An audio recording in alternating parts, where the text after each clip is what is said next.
Olá, seja bem-vindo a mais um vídeo do canal. Eu sou o Adriel e hoje vamos conhecer a história do Império Persa. Você já se perguntou como um dos maiores impérios do mundo, o Império Persa, surgiu? Vamos viajar de volta a cerca de 550 a.C., a uma época repleta de ambições de um homem chamado Ciro, o Grande. Esta figura extraordinária veio da linhagem da realeza persa, e seu destino era criar um império que deixaria uma marca indelével na história. Ciro não era apenas um homem de sangue real, mas um visionário, um pensador estratégico, um guerreiro. Suas aspirações não se limitavam às fronteiras de sua terra natal, a Pérsia. Ele sonhava com um império que se estenderia muito além.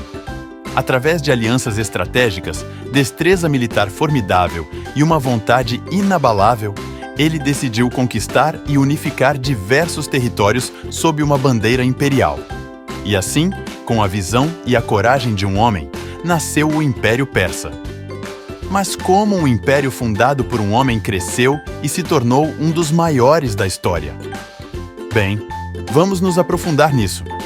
Ciro, o Grande, o fundador do Império Persa, era uma força a ser reconhecida. Seu gênio militar e perspicácia diplomática prepararam o terreno para a expansão do império. Ele exerceu uma mistura única de habilidade estratégica, sutileza diplomática e pura determinação para expandir os territórios persas. Na sequência do seu reinado, os seus sucessores seguiram o exemplo, cada um obtendo ganhos territoriais significativos.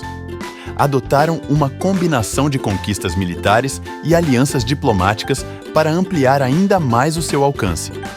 O Império Persa não se tratava apenas de conquistar terras. Tratava-se de integrar diversas culturas, línguas e pessoas sob uma única bandeira.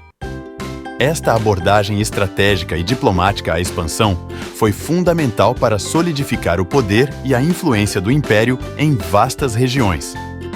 O Império Persa, sob a liderança de Ciro e seus sucessores, expandiu o seu alcance, criando um território vasto e diversificado.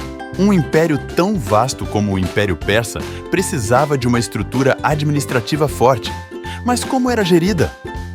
Vamos nos aprofundar no impressionante mecanismo administrativo que fez funcionar o Império Persa. O império foi dividido em províncias, cada uma sob o controle de um governador conhecido como sátrapa. Esses sátrapas eram os olhos e ouvidos do rei nas províncias, responsáveis pela manutenção da ordem e pela arrecadação de impostos. O sistema não era apenas eficiente, mas engenhosamente descentralizado. Imagine uma roda gigante com o rei no centro e os sátrapas como raios. Cada província era capaz de governar-se em grande medida, mas todas estavam ligadas ao rei, garantindo o controle e a coordenação.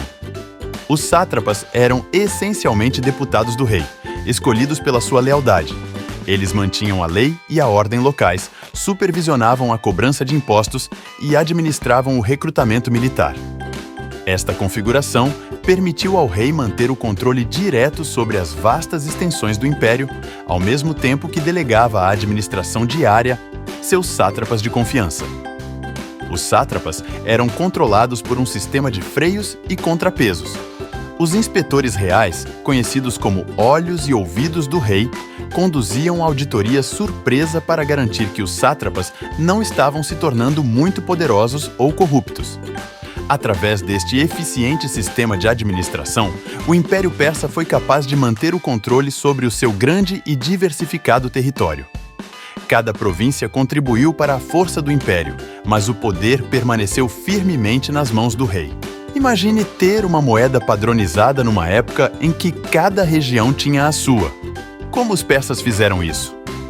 Bem, vamos recuar até cerca de 500 a.C., quando Dário I, o terceiro rei do Império Persa, decidiu revolucionar o sistema econômico. Ele introduziu uma forma padronizada de moeda, conhecida como dárico, nomeada em sua homenagem.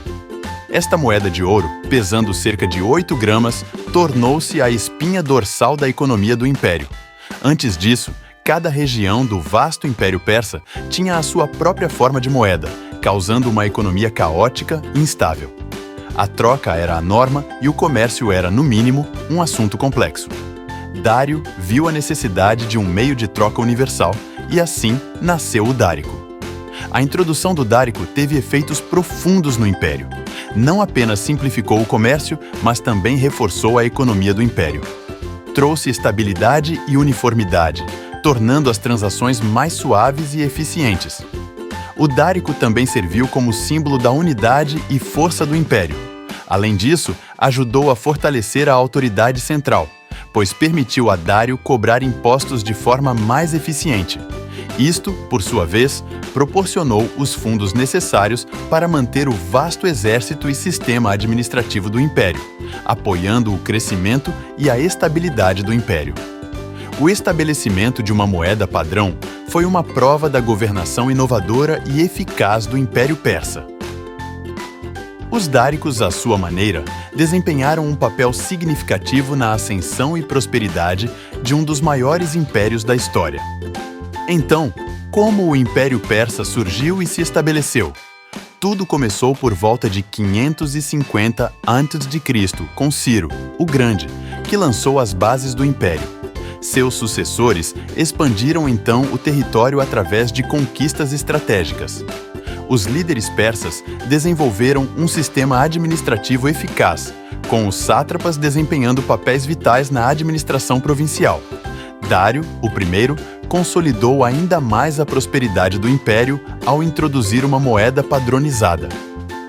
A ascensão e estabelecimento do Império Persa é uma história de liderança visionária, expansão estratégica, administração eficiente e governação inovadora.